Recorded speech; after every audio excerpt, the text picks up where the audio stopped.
गुजरातची गाडी आहे. मराठी माणसाचा आणि आपल्या व्यापाऱ्यांचा दुर्भाग्य किती आहे बघा. काही थांग पत्ता नाही या लोकांचा. कोण आहेत, कुठून आलेत, काय करतात, बाजूला काय नाही, प्रॉब्लेम काय नाही.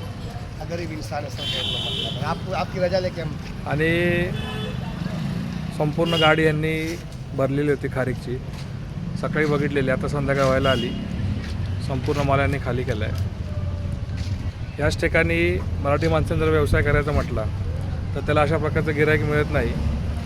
आजूबाजूला सर्वत्र ही सर्व दुकानं मराठी माणसांची आहेत, परंतु आपल्या मराठी माणसाला अशा प्रकारचा माल आणणे किंवा 2 नंबरची वस्तू आणून विकणे ह्या मालामध्ये दर्जा नसतो.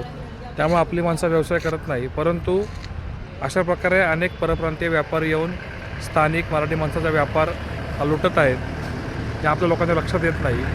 ही धोक्याची घंटा आहे सर्व मराठी माणसांना, मराठी व्यापाऱ्यांना, की आपण यातून सावध व्हावं. आता माणूस कोण आहे, कुठला आहे, कुठून आला आहे, हिंदीमध्ये हा ओरडतो आहे. त्यांनी भोंग गाडी उतरवला हिंदी भाषेमध्ये.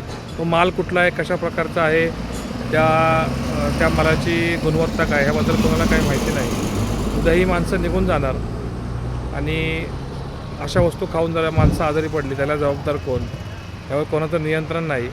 आणि स्थानिक व्यापाऱ्यांना ही गोष्ट जरी छोटी वाटत असली तरी येणाऱ्या काळात ही धोक्याची घंटा आहे.